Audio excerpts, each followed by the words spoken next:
Hello and welcome to Podsongs, where we interview inspirational people in service to others as inspiration for a new song.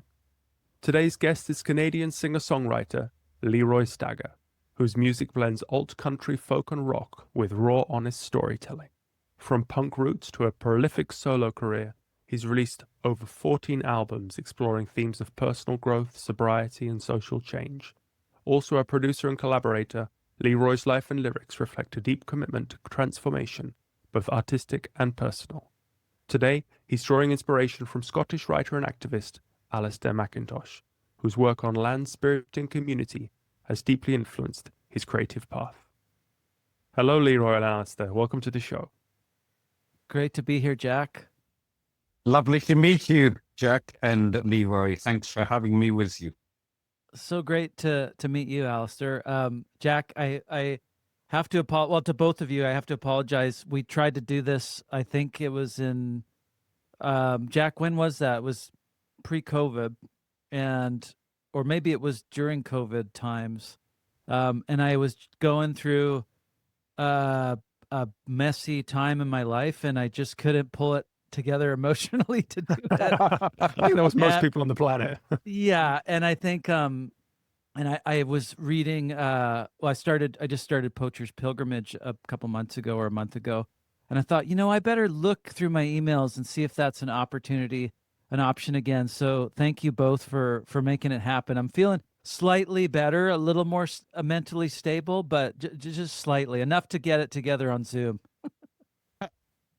It's fascinating you say that about feeling mentally stable, because I know so many people whose mental health have gone on the wobble over the COVID period. It's not just COVID, it's also the escalation of social media and an increasing sense of anomie, a sense of alienation, of distance from each other. And that I think is why music and why community is so desperately needed in this time. I mean, the other night I had a call from a friend, a colleague in the organization just down the road from here, saying that one of our friends had taken unauthorized leave from a mental hospital in a state of psychosis and was suicidal. And, it's that kind of thing that day after day is banging in. It's really worrying what is happening to the human condition and how do we call back our humanity. It's true. I think you kind of knocked on something there, Alistair. I think for me personally, COVID was very confusing, but also was freeing in so many ways. It allowed me to slow down. I've been touring as a musician for 20 plus years, and always go, foot on the gas.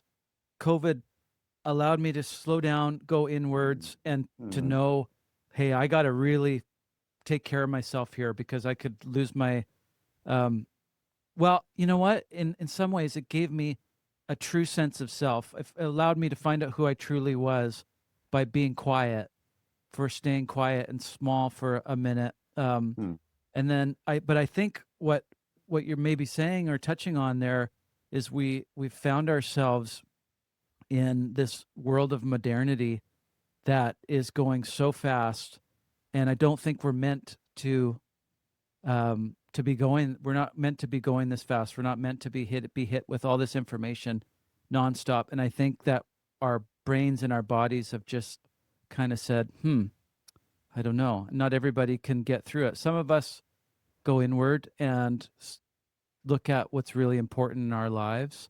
But some of us don't quite get there. I know it's meant to be you interviewing me, Leeroy. Listeners should know that I'm profoundly deaf and I've got captions on as you're speaking just now. But a consequence of that, very sadly, is that whereas I used to play music, I used to play the penny whistle and your music was a real passion of mine. I've now had to check out from it completely because I'm so deaf, I just can't get the higher frequencies. So, and the consequence is that I don't know you and I don't know your music. So tell me, when you experienced that COVID time, what one of my friends refers to as the pause, the time when we all had to pause our lives and were forced to center down, What most deeply happened for you? It allowed me to understand that I wasn't living my true nature, if that makes any sense. I Yeah, mean, yeah. yes, I'm a touring musician, but I'd lost sense of I'd lost sense of my path, and through through Mhm. COVID, through COVID, I read some books that allowed me to understand my spirituality, which I'd been pushing down for so long, Wow. because we live in a world that kind of pushes that down. But Mm. then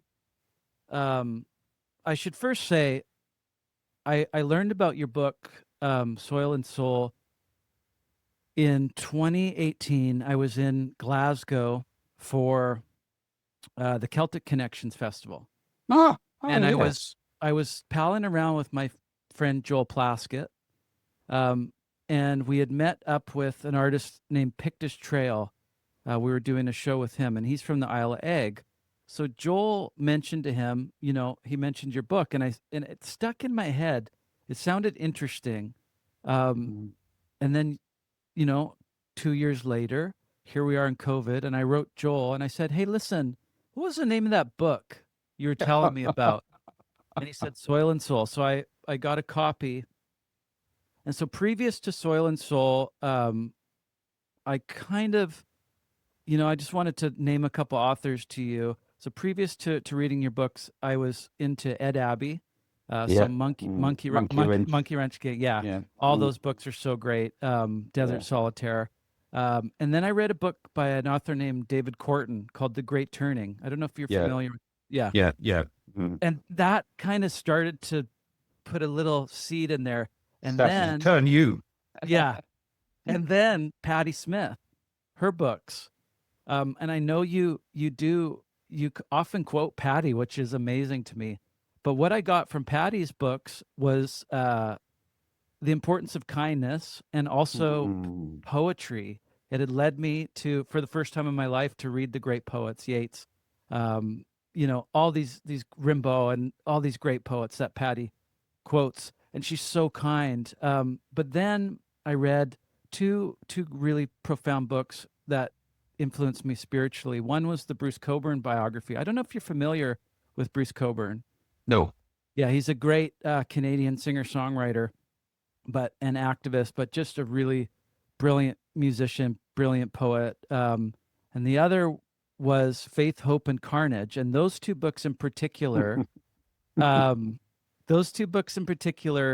made me realize that I am actually a deeply spiritual person. It's so interesting. Yeah, It's so interesting also that you mentioned Patti Smith. Now, again, yeah, because of my deafness, I don't know her music, but I do yeah, use one of her lyrics in my work. And assuming we're talking about the famous singer, she has a yes, lyric that goes, Jesus died for someone's sins, but not mine. yeah, And it's a critique of that particular type of conservative evangelical theology that is totally obsessed with personal salvation, whether or not you have sinned, and what you need to do and believe religiously in order to demonstrate that you are part of the elect and not one of the damned. And I think it's when people are exposed to that kind of thing that a certain type of person like you and me can get very turned off religion, but then the hunger arises for the deeper spirituality that is actually behind all religion. And that's what people are calling for today. It's very interesting. All the surveys coming out just now. There was a big one by the Bible Society just a month or two ago, showing how many people are turning to spirituality in different forms at the moment, and linking that to the COVID pause and to that period of going in that we all had to do. And as you were saying, often, sometimes very lonesome, and other times very beneficial. Maybe both. I think you're right. And we'll talk about that going in a bit. That's one of the things that I really wanted to talk to you about. But um, I think, oh, I wanted to say, Patti has a really interesting, she's spoken to that line. She said she was very young and naive. Well, maybe not naive, but she was young and a touch naive when she wrote that lyric. And she does talk about it in her older years, which I love very much. But the shirt that I wore right now, that I threw on right before this, because I thought I'll wear this shirt, it says "People have the power." One of my favorite lyrics of Patti's is "People have the power to redeem the work of fools." Whoa. Well, I mean, that's how I hear the lyric that I just quoted. Because I don't take it that I don't read it that she's saying that that's what she actually believed. I read it as a critique of that kind of theology. And it's a theology, you know, if you consider the Lord's Prayer does not say, give me my daily bread, forgive me my sins, etc. It's all in the plural. It's about the we. It's about the our. It's about community. And that's what, to me, that's the difference between an individualistic type of religion and a communitarian spirituality, which is all about love. As Bell Hooks, that great black feminist writer, titled one of her books that's on the shelf over there, all about love.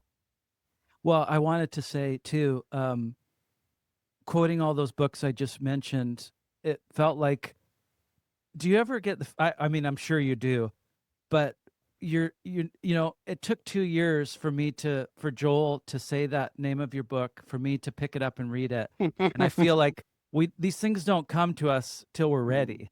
And I felt like your book took all of those concepts that I'd been reading through Patti and Nick Cave and Bruce Coburn and Ed Abbey even, and put a beautiful little bow on them all and made it all make sense.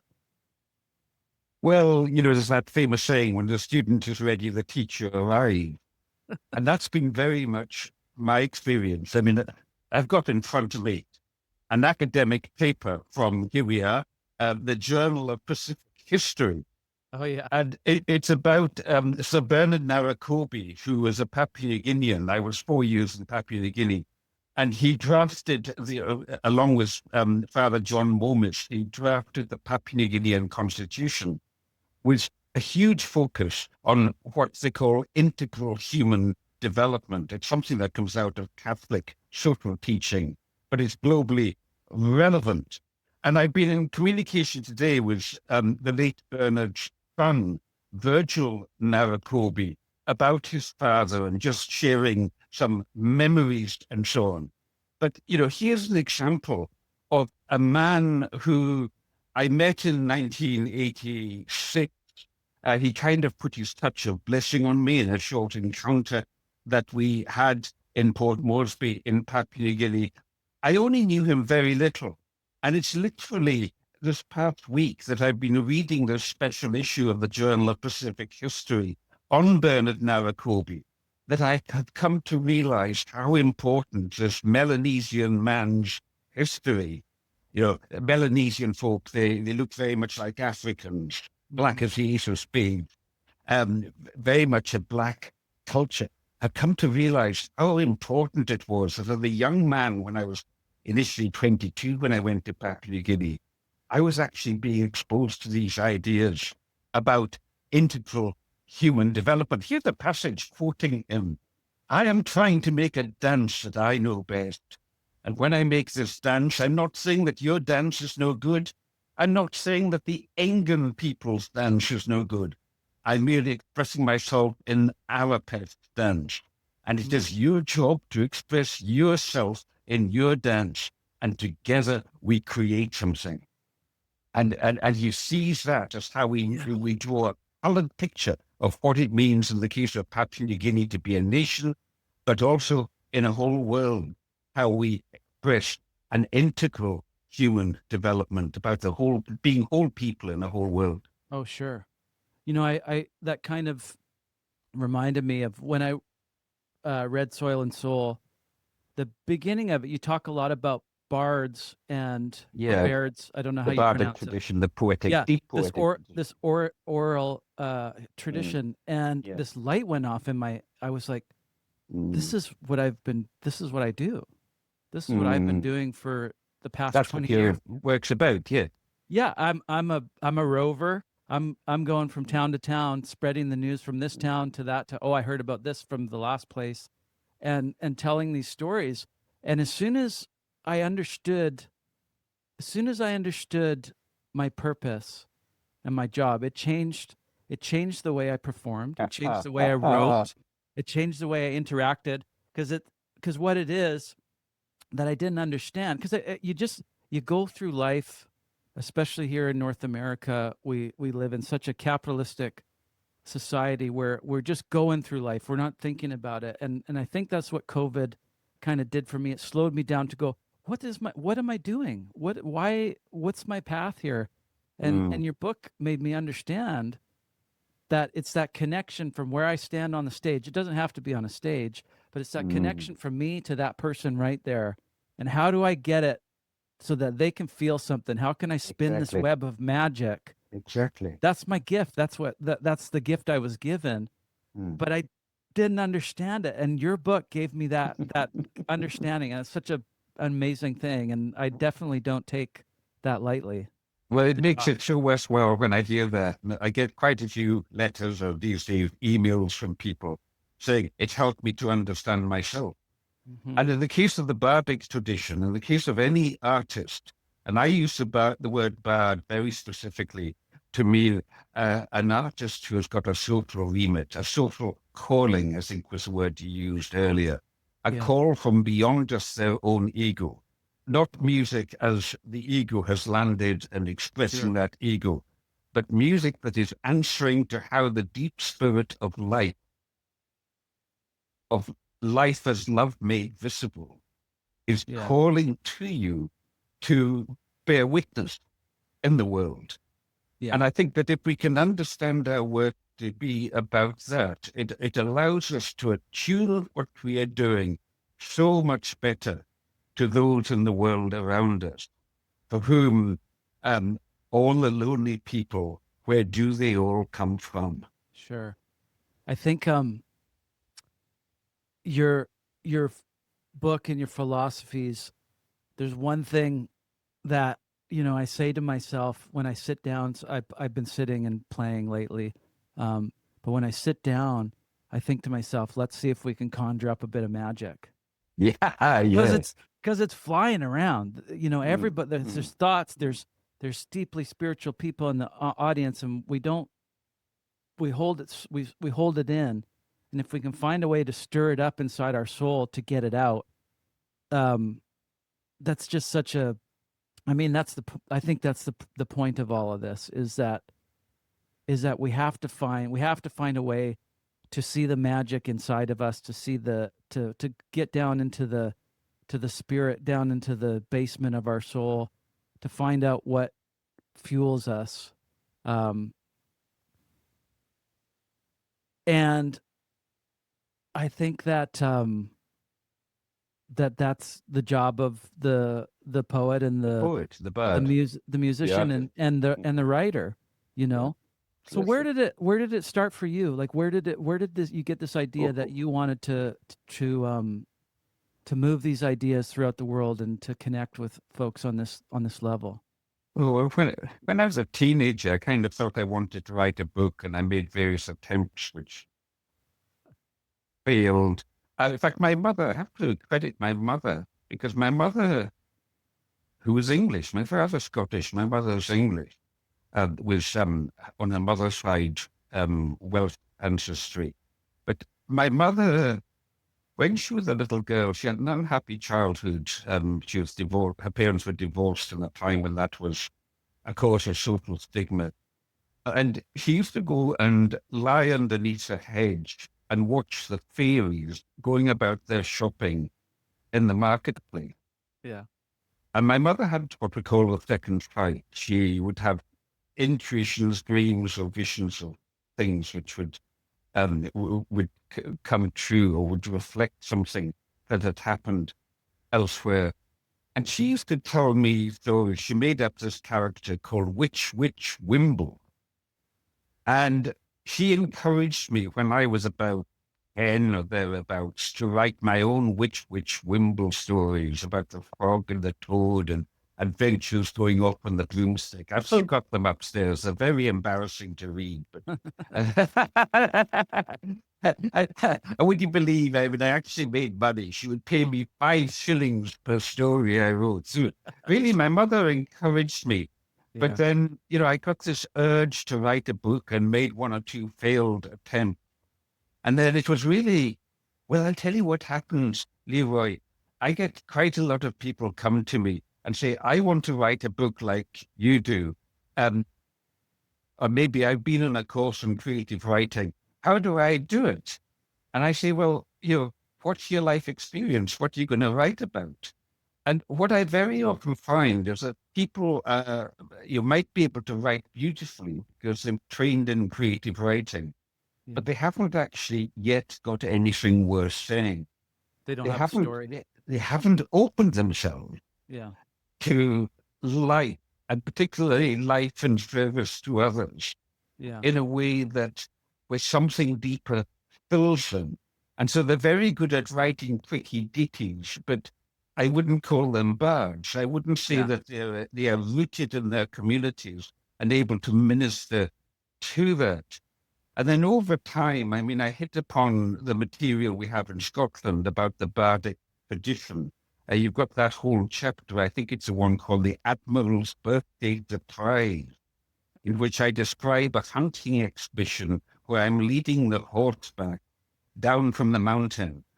And I'm with the sportsman who's an admiral of the British Navy, British Royal Navy, retired by then, of course, and the head stalker, one of my mentors, Tommy McCrae, and an incredible hailstorm comes on. And as we're passing the side of a loch, the pony panics and dives into the water to take a shortcut back to the sporting lodge. And as it starts sinking under the weight of the stag that's on its back, I just threw off all my clothes, you see, and with a knife between my teeth, I dived into the loch that was foaming with icy hail, rather dangerous to do now in retrospect. You can cramp and so on, and started to swim out. Fortunately, it got onto some shallow sandy bank and was able to get out without me, because Tommy was shouting after me, try not to cut the saddle, try not to cut the Oh, yeah, that'd be expensive. And I swam back, and there was the Admiral beaming as if I just won the war and holding out his hip flask of whiskey. And, and I celebrated on the side of the bank. And then I ran back. I was shaking with cold. I ran back a full mile nonstop to the lodge and collapsed onto the kitchen floor. My whole body went into cramp. But in the course of telling that story in that chapter, The Admiral's Birthday Surprise, that I enter into talking about the Bardic tradition. And one of the things that we've become very conscious of in recent years, especially celebrating the passing of a great Scottish bard called Hamish Henderson, of whom my friend Timothy Neat, Neat, Hamish Henderson, wrote a 2-volume, a wonderful 2-volume biography, is that Hamish was very strong on a tradition in Scotland known as the carrying stream. Now, the carrying stream is basically an indigenous expression of the Jungian collective unconscious. It's something that we all flow along with if we are connected into our culture. And that carrying stream in the tradition carries us along and inspires us with the poetry, often through metaphors. In the tradition, often, I talked about my mother and the fairies, and often you'll see them come up in my own work, because as our Scottish ethnographer, especially the late Dr. John McKinnon of the School of Scottish Studies, points out, in our tradition, fairy is a metaphor for the unconscious. It's a metaphor for that bardic world. You go into the bird falls asleep on the fairy hill. Carolan did it. The McCrimmons did it. They fell asleep on the fairy hill. And it said that you emerge from that. And imagine, I mean, you were talking about COVID and the impact on you of going into yourself. That's like falling asleep metaphorically on the Yeah. fairy hill. And in the tradition, it said that you either go mad or you're given the gift of poetry, of music, of song, etc.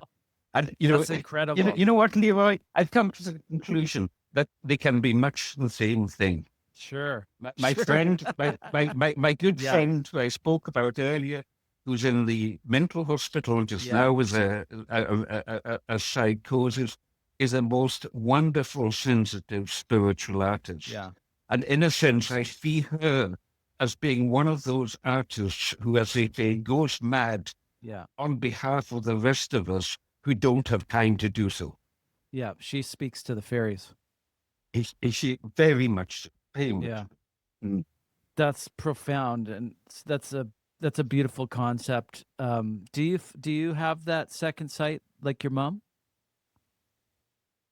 Little flashes of it, perhaps. I mean, I describe in a couple of my books, particularly in Hell and High Water, my first book about climate change, I describe a most dramatic incident when I was 18 years old. I was back on school summer holiday, back on the Isle of Lewis in the Outer Hebrides where I grew up and where my father was a doctor. I was back home and I had, I was doing a BSc, Bachelor of Science, and I'd failed my first year physics exam, so I had to resit it. And I was sitting at my desk, and my mother had just headed off into the town of Stornoway about 10 minutes earlier. She was just on the outskirts of Stornoway, 7 miles away, because my father was ill. He was in hospital in Inverness on the mainland, and she was going to fly over to see him. And there I am, sitting on my desk, studying for the physics research. And I look up, and there on the other side of the main road, I see my father's beloved dog, a whippet called Sheba, that he rescued from abuse and was intimately connected to him, jump up out of the ditch and run across the road, smack bang into a van that was passing, going down the hill, and killed outright. I dropped my books. I ran out to the driver. I told him there was nothing that he could have done. The dog was killed outright. Yeah. And I did what any rural child would do. I went to the byre, the barn, as we call it, went to the byre and I got a hessian sack and a spade. And I put Sheba's limp and bloody body into the sack and carried it out to the moor, the back of the house, and started digging a grave. I mean, what else do you do? Yeah. And I think in my mind, I regret because I wanted my mother. Yeah. And remember, this was in the age. This was the summer of 1974. Summer of 1974. This was before mobile phone. Indeed, it was at a time when if you were in hospital, you had to get a mobile trolley with a telephone that they would wheel to your bed and plug in so you could speak to people. It wasn't easy to make contact. And I was wishing my mother was there so she could tell my father what had happened to his beloved dog. And I'd no sooner finished burying her when I saw my mother's car coming back over the brow of the hill, high speed. I ran towards it till she screeched to a halt. She got out looking like a ghost, and she shouted at me, "What's the matter?" And I said, "Sheba's dead." She said, "Thank goodness. I thought it might have been a child." Yeah. She thought it might have been me or my sister because she was on the outskirts of Stornoway and she felt this overwhelming urge to turn back. And she managed to double back and still catch the plane.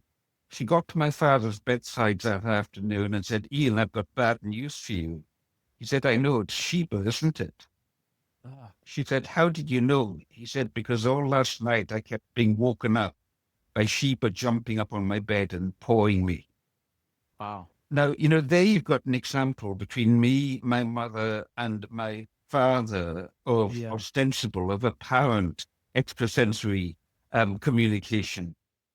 So that's one way. And I, that's the main example of that I've had. But I found it utterly compelling. Either I am lying to you and all your listeners, or something really far out, some linkage of space and time happened there.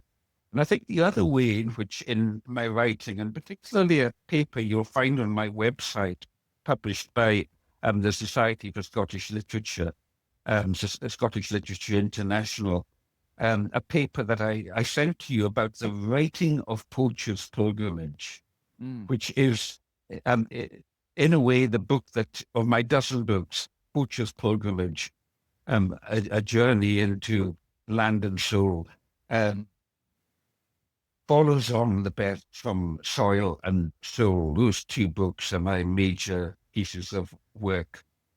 And I wrote this paper when I was invited to launch Poacher's Pilgrimage at the Society, at the Scottish Literary Society, at least the first Scottish launch. Believe it or not, the first British launch was at a military staff academy, at the Defence Academy, where I'd been invited to give a lecture on non-violence, and they invited me to do a launch for the officers. But I did this first Scottish launch to the conference of the Scottish Literati, you see, and subsequently published this paper in their proceedings, in the volume of the proceedings. You'll find it on my website, about mentoring in writing a book like that. Yeah. Because what I experienced, and I'm telling you that story, Leroy, because I think it's an important thing for artists to understand, both as people who receive mentoring in deepening their work, and also people who, through their work, conduct formal or more often informal mentoring towards others. Sure. And I describe mentoring in three ways: personal, face-to-face mentoring. In the case of an old woman, Kat McKinven, who became my mentor while I was writing Poacher's Pilgrimage, helped me to deepen it and to have confidence in what I was doing. Secondly, mentoring in visionary experience. Whoa. When you have an experience that breaks through into consciousness and leaves you taken. And thirdly, mentoring in dream. When something comes to you in a dream that clearly teaches you in a way that leads to an opening of the way. And I think it's useful to deepen our understanding of this, because what is the answer to so many people feeling lost in our times? So many of these folk are reaching out unconsciously, if not consciously, needing a bit of a helping hand. Mm-hmm. Spiritually, psychologically, but the psychological deepens into the spiritual. that's a lot. That's a lot of profound information. I think that kind of leads into the whole idea. When you asked me, what do you want to talk about? And I kind of froze up and panicked because I was thinking, I'm so unorganized. I'm such a blast from the heart artist. So I started writing stuff down, and what I came to was, you probably can't see it, but this book is my notebook for 2025. On the front, I've painted, it says Pilgrim, only because I couldn't fit pilgrimage on it. But when I started Poacher's Pilgrimage, the thing that jumped out of me, I'm still reading, I'm about halfway through. The thing that jumped out of me right off the bat was this concept of a divine inner reality. And I thought, what the hell does that mean? That's like divinity. That seems a little too floaty for me. But then I thought, well, what is it? And I went back and I read through it, and I wrote this as probably quoting you: a pilgrimage that allows you to love into a deeper level of life. So how do we get there? We start by being receptive to the idea of a divine reality. So then I wrote, what is a divine reality? And then in quotes, a part of a physical reality, which is the source of those principles which we need to lead an enlightened and virtuous life, but cannot or establish by a process, or cannot process or establish by a process of reasoning, nor by an experience of the external world. So then underneath that, I wrote the layman's terms of that, which is the Leeroy term. So in short, the felt but unseen existence of, and perhaps unexplainable divine feelings that guide the way. So we all feel something that we can't explain, whether we choose to ignore that, which most of us do, or those of us that try to go deeper and go, what is that? Why does that piece of music move me? Why does that poetry shake me to my core? Why does that film make me question everything? Why does that painting make me feel sad? When you, I feel like that is kind of the seed of that divine reality, this inner world. And you go on to say, these are some of the most beautiful things I've ever read. Engage in pilgrimage and contemplation, and you might feel the loneliness deep in you will be filled. What a beautiful thing to say. And you also wrote, and you also might feel that you might have a deep hand holding you. That's do I say that in Poacher's pilgrimage? You do. Yeah, you do. I say I would say. I've forgotten what I wrote in it. I need to read it one day. You do. I mean, but that yes, idea. Absolutely. It's so beautiful. But you see, this is a... What is it that, why is it that we live in a society that it's so simple? It's as simple as us finding the light in ourselves and finding that we are held all along, but most don't get there. Why is that? Why are we so stuck? Well, you see, I think we need community. I think we need membership. You know, St. Paul on one of his good days said we're members one of another. Jesus used the metaphor of the vine of life. The Hindus say that Atman, the individual soul, is ultimately one with Brahman, because we're all jeweled at the interstices of the web of Indra, that web that fills the whole universe. And at every point of the net of Indra, the web of Indra, every point of the net is a jewel, and each jewel is a soul in which every other soul is reflected. So this is about our ontology, what it means to be a being. This is about the question, are we just, I use the back of my hand as a metaphor. I hold up the back of my hand, and are we just like these fingernails, each looking across at each other at a great gulf, and maybe competing and knocking each other out until just you get two fingers up, or even in North America, you give the one finger, just a me. Yeah. Or if we journey down the fingers to the hand, are we profoundly interconnected? And that profound interconnection is what mystical experience is about. Yeah. That's the level at which we connect with that of God in one another. How do you get there? You get there through engagement with love, because love is the cement that joins it all together. There's what is the expression of love? The expression of love is beauty. Why is beauty sad? You know, so many beautiful songs are sad. I think it's because they touch on something in us that reminds us of the depths of love, the depths of beauty, from which in this incarnation we have become disconnected. But that's why that wonderful Jewish, Hindu, late American spiritual teacher, Ram Dass, would repeatedly say, honor your incarnation. Take your life as it is. Stand your ground in the life that you have got and honor it. Open up to the meaning of your life and what your life can mean to others. If you enter into that journey of community building, which is the work of love. You also quote Ram Dass in one of your books, and I've got the quote here somewhere. But you talk about how do we start? You know, how do we start that? And feed the hungry, is it? Exactly. Yeah, he says, if in doubt what to do with your life, feed the hungry. Yeah, and that's an amazing, that's such a beautiful concept. Goodness. Ram Dass was one of the speakers at a conference I spoke at in Killarney in Ireland in 1994 of the International Transpersonal Association. The transpersonal psychology is spiritual psychology, and Yeah. something I would recommend studying if folk are interested in this kind of thing. And Ram Dass was a big name speaker at this huge, amazing conference where, so many spiritual thinkers of our time were present. And I had an amazing experience because Ram Dass was present at the introduction where all of those of us who were speaking introduced ourselves, maybe about 50 or 70 people, something like that, over this 3-day event with parallel sessions.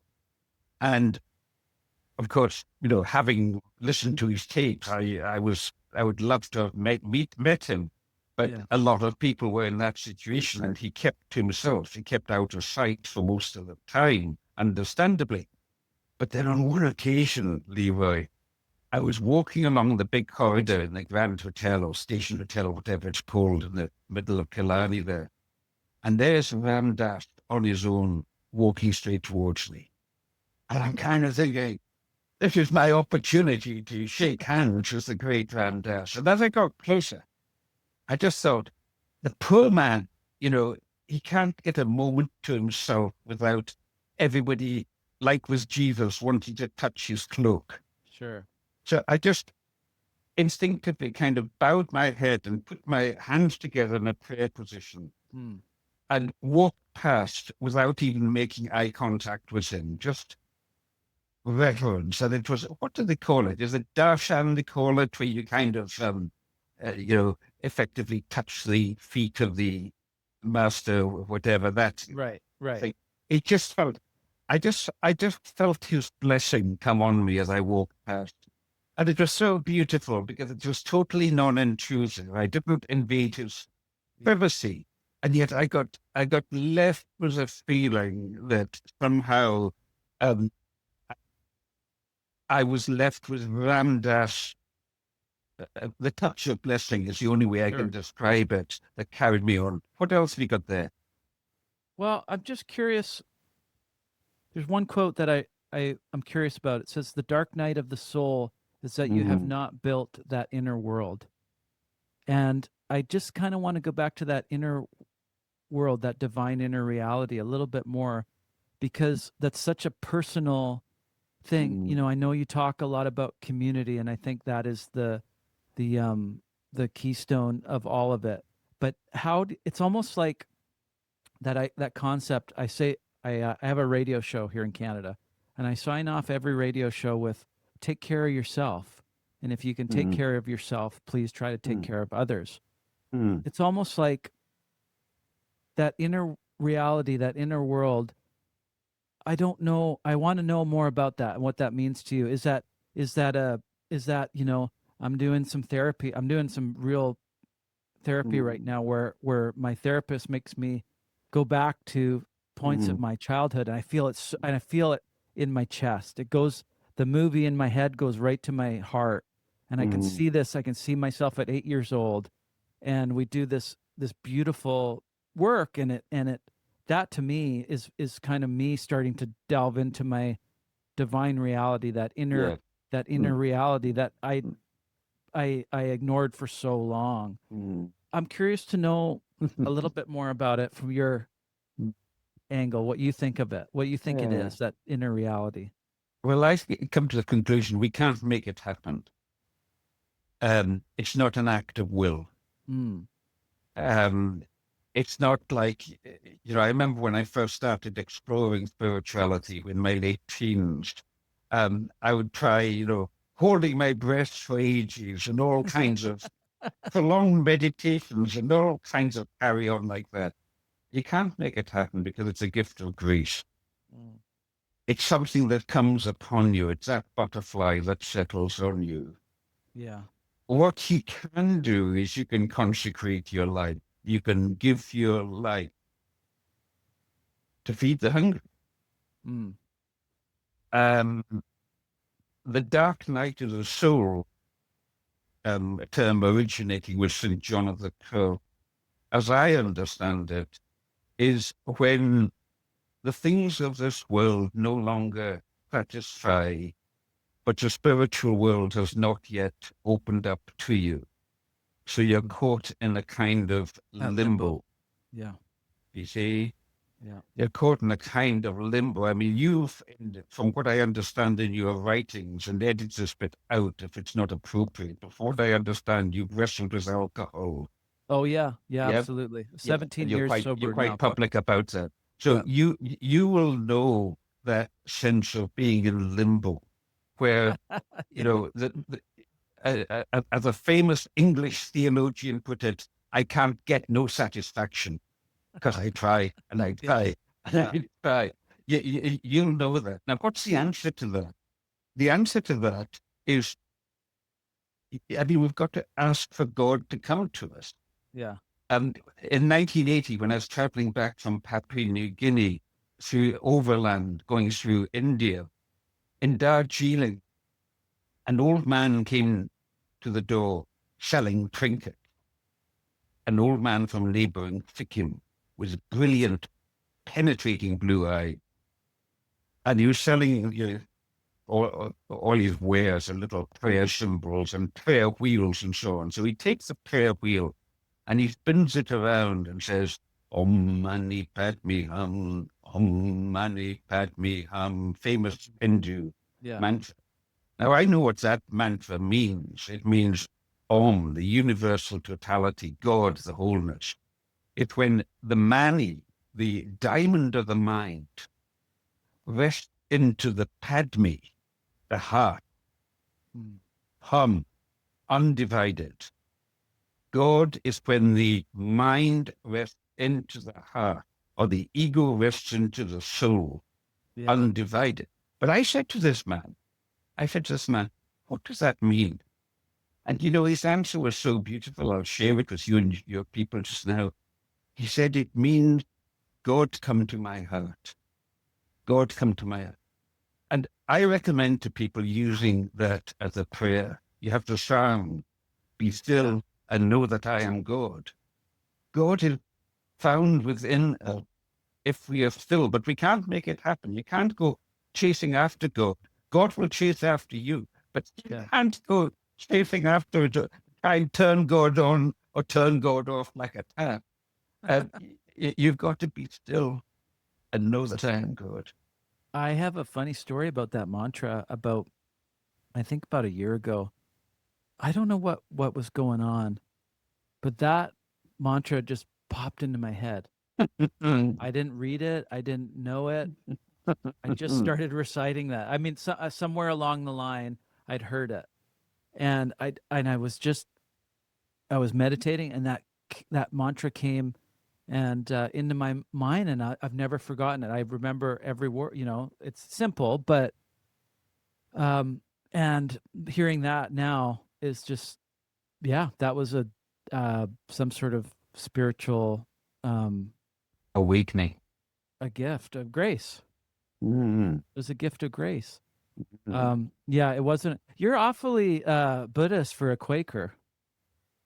Yes, I'm a Quaker, but I'm interfaith. I'm influenced by all these things. But I do find huge steps in the Judeo-Christian tradition.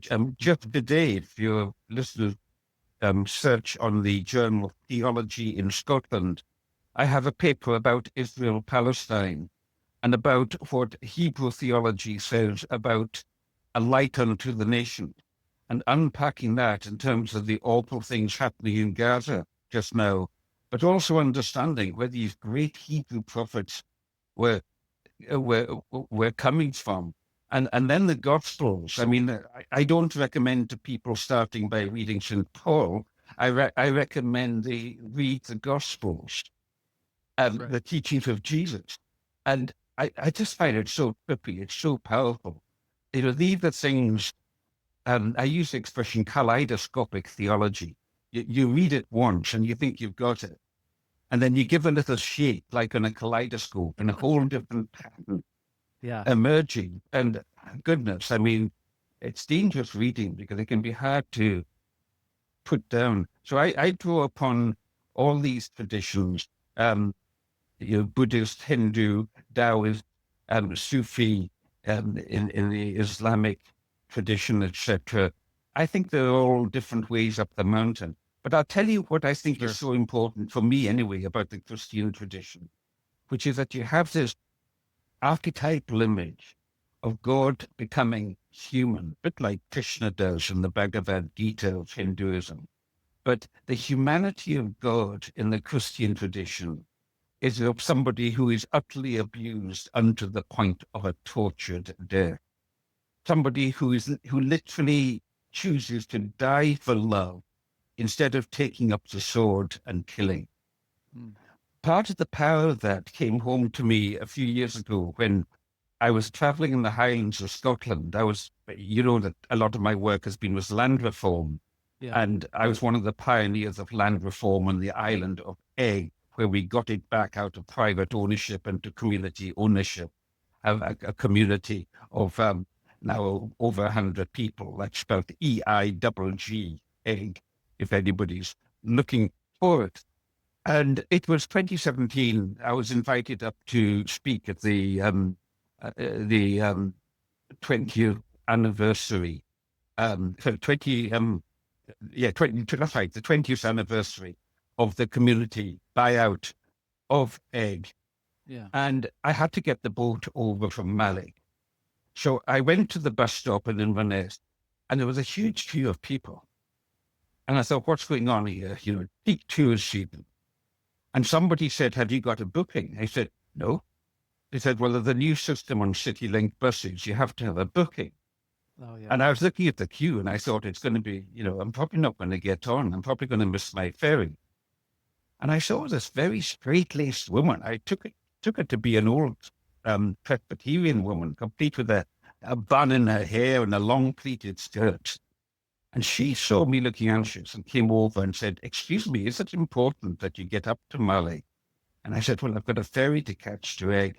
She said, well, look, I've got a booking. And if you can't get on, I'll give you my booking and I'll get a later bus. Well, as I got on to the bus, it happened we both got on. And as I passed by her, I noticed she was reading the Bible. So when we changed buses later on at Fort William, I said to her, I noticed you reading the Bible. Are you from one of the Presbyterian Highland denominations? She said, oh my goodness me, no. I am a Roman Catholic sister. And I said, oh, what order? And she said, well, actually, I'm a hermit nun. I said, what's that? She said, I'm not attached to a religious order, but I am sanctioned by my bishop and I live in prayerful contemplation. Wow. And I said, what do you pray about? She said, torture. We're talking about the way of the cross. Yeah. I said, torture? She said, well, you see, I spent all my life as a nun, as a sister in Africa, as an obstetrician, working in hospitals and war zones where terrible things happen to women. Yeah. And now that I am retired from my work as an obstetrician, I spend my time studying the medical and military literature of torture and praying for those who are being tortured right now as we speak. Oh. Wow. I said, how do you do that? She said, by holding them in God. And do you know, Leeroy, for the first time in my life, I mean, this was 2017, it's only 7 years ago, and now I'm very nearly 70, I'm 70 later this year. Yeah. I was, 63 then. For the first time in my life, I really got an insight, and one of those, flashes of inspiration, one of those moments of insight from that woman as to the meaning of prayer. That prayer is holding them in God, and in order that we might do that, asking, requesting that we too might be held in God. Sure. And so in terms of the dark night of the soul, when we find ourselves in those dark night spaces, as will happen to all of us at times in our life, be still and know that I am God. God, come to my heart. God, hold me. God, carry me. Another wonderful story, if we have time. I'm involved with the Iona community here in Scotland. I was long ago a business advisor, fundraising, etc. And a few years back, a woman, Joanna Anderson, she doesn't mind me giving her name in this context, was warden of the Abbey. And I had met her the previous year when she was utterly exhausted. It's a very demanding job being warden of an abbey that had about 150,000 pilgrims a year coming to it, and all the staff dynamics and so on. And Joanna was absolutely on the edge of being burnt out. And I went back this second year running, and I met her and said, "How's it going, Joanne?" And she said, "Oh, it's so much better now, Alistair." I said, "Oh, what's changed?" She said, "I'll tell you what's changed." And just for background, Christianity was said to be brought to Scotland by St. Columba, an Irish saint who came to the island of Iona. And the modern-day Iona community was founded by Lord MacLeod of Funerary, a Presbyterian clergyman who wanted to renew the meaning of what the church could be. And she said, "I'll tell you what happened." She said, "You know that bit of the pilgrimage where you're coming down from the loch in the middle of the island, coming down to the sandy bay on the Macha, and there's that steep rocky bit?" And I said, "Yes, I know it well." She said, "Well, I was coming down that, and I was utterly exhausted. So although I was meant to be leading the pilgrimage, I let somebody else go on ahead. And I fell behind so I could just be alone. Couldn't face such overexposure to contact with people and so on. Fell behind." And she said, "As I did so, all of a sudden I found St. Columba on one side of me and George MacLeod on the other side of me. And they carried me down the hill, and I've never stopped since." Yeah. And out of that, I wrote an article, I wrote an essay for the journal Dark Mountain. Again, that's on my essay, which I call God Carry Me. And at times, Leroy, when I feel exhausted, I just say again as a kind of inner prayer, "God carry me." Beautiful. And carry on. Beautiful. I had a lot of questions about indigeneity for you, but I think we'll save that for the next time. One thing I wanted to ask you about, I had this written down, and I've been pulling these tarot cards recently, and there's been, in the last 3 months, there's been a lot that tell me to look to the sky. Look to the sky. And then I saw this quote that I'd written down from you from Soil and Soul. "We need to keep one eye on the ground and the other to the stars." Yeah. What do you mean by that? When I wrote that, I had in mind a poster that I had on my wall when I was a student all those years ago. And it had a quote on it, which was, "We never reach the stars, but we guide our lives by them," or words to that effect. Yeah. And so, keep one eye on the ground, remain grounded, hold your act together. Try to keep yourself out of unnecessary debt. Try to keep yourself clean and fed.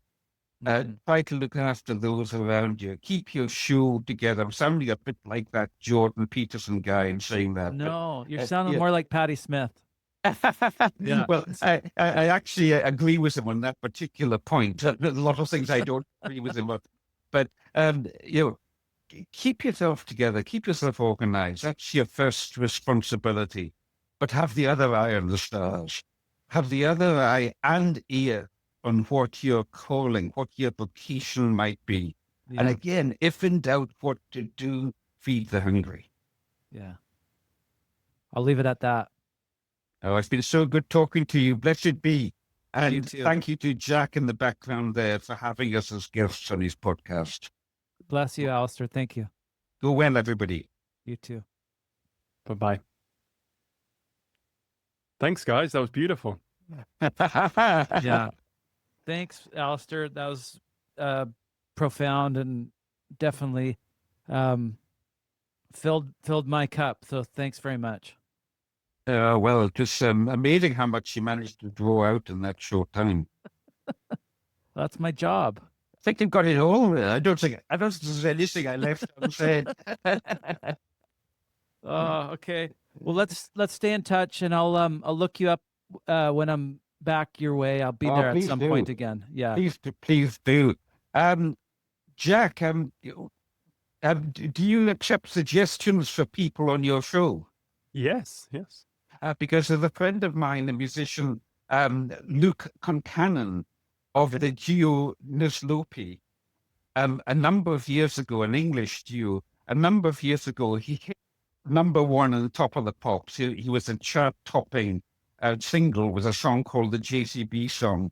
He now lives in Vermont, and he's the kind of musician that might well be of interest. If I could maybe point him towards you, and Please do, yeah. That'll be great. and you could give consideration to Put us in that. touch. But I say that's the qualification that I don't know what kind of people you choose to work with. So when will that one come out, Jack? It depends on Leeroy.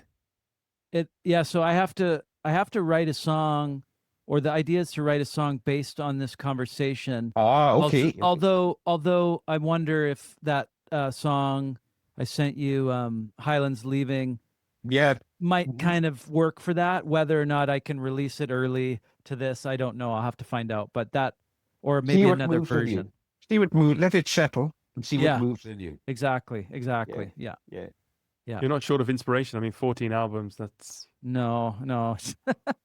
Although, yes, I'm more. I think I'm more intentional these days. But yes. Great. Well, look, thank you guys. It's been really good. Thanks, Alistair. Take good care. Go well now. Okay, you too. Do Bye-bye. visit if you come to Scotland. I will. All right. Bye-bye. bye-bye. So yeah, Jack. Oh, there we are. Okay.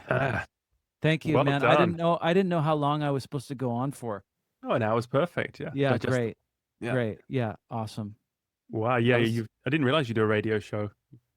Yeah, I was so nervous talking to Alastair. Like, I revere him. Like that was intense for me. I was right off the top. I was like, oh, fuck, I'm emotional. Like I gotta like take a breath, we're man. together. Like take a breath. Yeah. Yeah. So and No, it didn't come thankfully- across like that. Thankfully for me, he loves to talk. So Yeah. No, but he didn't overdo it. I mean, you really had a good interaction. good. Yeah. Good. That was great, Yeah. dynamic, and yeah, your passion for his work really came across. Yeah, good. Thanks for the opportunity. No, so what did I want to ask you about? Jay, my last podcast musician was Jay Malinowski. Oh, what? Yeah. No shit. Yeah. Yeah, cool. So I saw you co-wrote a song with him. Yeah, we worked on a tune on my new record. Yeah. Oh, that's great. Who did he pick for an author? He picked Richard Kearney. Oh, I don't know who that is, but that's great. Yeah. Great. Yeah, but it's all, musicians like yourself, thinking man's musician, Yeah, Jay's awesome. So cool, man. Yeah, so, just, also wanted to ask where people can get hold of you, because people have really, connected with you listening to this show. So how should people follow you? And Yeah, well, I mean, social medias are there, but also like my personal email is on my website too. So people can get hold of me through Okay. LeroyStagger.com. All right, we'll put all the links in Yeah. the show notes. And as Yeah, I for the like to do- song, we have a production we team go. here in Italy. If you need any help, I know you can do everything yourself, but if you need Yeah. like drums would it- or Oh yeah, okay. Yeah. All right. or mixing or mastering or anything you want to take the load off, Okay, no, that's great to know. It's true. I just got a new tape machine, which I'm really excited about. I just cut something to it like half an hour before. So yeah, I mean, maybe I could do. I'll see what comes, and then if I cut something to a click, and then I can send it over, and Yeah. we'll see Yeah. how it goes. But yeah, Because I know you're old school as well. I was listening to an interview with one of the artists you'd produced, and we've got it's all analog in the studio. We've got a Trident desk from London. you guys do too. Yeah, God. Yeah. Yeah, I got a Trident here. too. Really? Yeah. What do you mean? Is it so like, do you own a studio or do you work with a studio? It's the studio in Valone in the next town. That's where Okay. Is we there have a a website or something that I could see what it yeah. I'll is? send it to you. Yeah, yeah, Yeah, send it over. I'd love to see what's going on there. yeah. We've recorded within 5 years now, and we're over 160 songs, and Oh, amazing. yeah. Okay. So Yeah, these no, I guys, I might be into that. yeah, they produce all the songs there. And I mean, I wrote the first 100 episodes. I did the first 100 songs myself, and now we've Oh, opened it up wow. to other musicians. And Okay. within COVID, Great. So, Yeah. Yeah, send me a link because I want to hear some of the songs too. I don't know if they're easily yeah, found, but just send yeah, me and cool. Yeah, cool. Yeah, I'm sure something will come. I mean, Alistair's just so I've really actually essentially writing this new record right now was spurred on by his concept of with Soil and Soul. Absolutely. wow. Yeah. So I'm sure something will come up. Yeah, it's good now if you have some quiet time, always just straight after the Yeah. show. It just comes Oh, out easy yeah. now. Yeah, just Totally. Yeah. you'll never get back into this space that you're in Yeah. now. This Yeah. floating floating So are feeling. you do you have kids? Yeah, Yeah. How many? just one 3-year-old. Okay. Oh, 3-year-old. Oh, born in is he Italian? Yep. Yeah, cool. You have an Italian partner or? Yes, yeah. Oh, okay, amazing. Yeah, neat. I've never Oh, no. been. I want to come at some point. I heard your heritage is from the Highlands and the Lowlands. Yeah. You go. Yeah. Yeah. That's another connection to Alastair, yeah. So, but Yeah, nothing yeah. Italian. Nothing Italian. Yeah, just a love of the food. Yeah. Yeah. No, well, if you're ever over, let me know. It's Yeah. definitely- Whereabouts are you guys? in the Cilento, it's about an hour and a half south of Napoli. Okay. Yeah, it's a Amazing. beautiful area, yeah. Cool. Yeah, and if Cool, you know man. any other musicians like Jay, was Yeah. was great. But if you know other people Oh. who might be up for doing an episode, Joel, the Joel? guy who turned me on to Alistair, he's a Okay. big Canadian musician. He's bigger wow. than Jay. Yeah. Wow, He's a real deep thinker. He might be great, actually. I would say perfect. to Joel. I can send you his email if you'd like to. He might be disappointed that you've done Alastair. Well, no, I mean, You're taking him Joel, from him. he's such a big book nut. So there's going to be a gazillion authors that he'd love to talk to. Okay, Yeah. great. Yeah. Yeah, no, it's wonderful. I mean, I'm sure Alastair was flattered as well because it's introducing his work to a younger generation. And Well, it's interesting you say that though, but like Alistair's most famous because Tom York took his book at Glastonbury and put it up on the screen and was like, everybody needs to read this book. really, I didn't know that. Yeah. Tom York. And Alistair's like, I'm sorry, I don't know who, I don't know who Tom York is. I saw know. I saw Tom York quote it, but I didn't realize he'd done Yeah.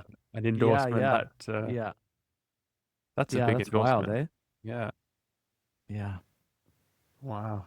He's Yeah. such a, I mean, I just don't understand how he can remember all of those little quotes and all of those stories and all of those authors. And he's just like, he quotes authors and poets. It's just like, how the hell does he store all that in there? Yeah. Yeah. It's crazy. I mean, he's had such a life, with all the Yeah. traveling and the. Well, and the other thing is like him describing his childhood. It's like, that was like a real like cowboy childhood. How do you end up like a peace? How do you end up a it's soft. peacenik? How do you end up a peacenik like that? Mm. Yeah. Cool.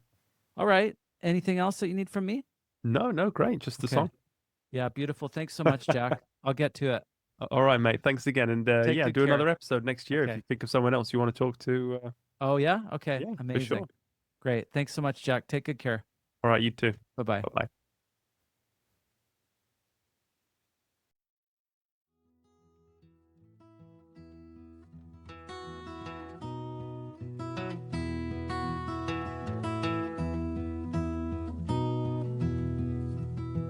Go on, sweet gift of grace, step into the light. Sorrow's heavy on my back as I walk through this dark night.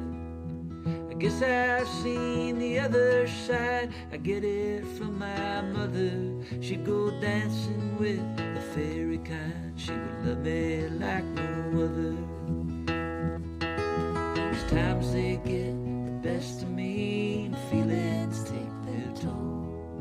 But every night I lay it down and sink into my soul. sink into my soul. Carry me over the hill, say a prayer and keep me still.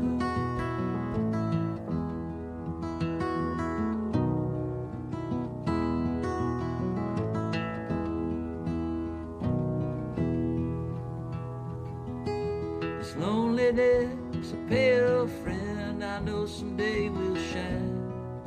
I sink inside the daydream that I know was never mine. I called upon an unseen thing, it shook loose at my core.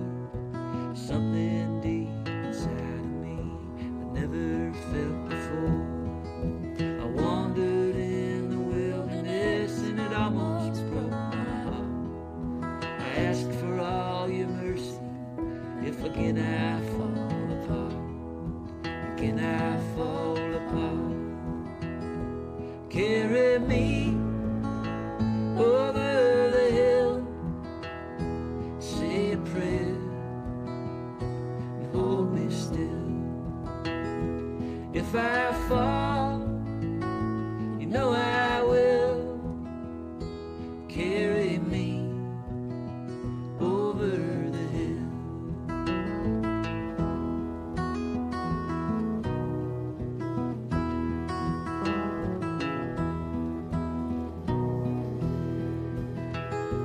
Carry me over the hill, say a prayer and hold me still. If I fall, you know I will. Carry me over the hill. Carry me over the hill, say a prayer and hold me still. If I fall, then you know I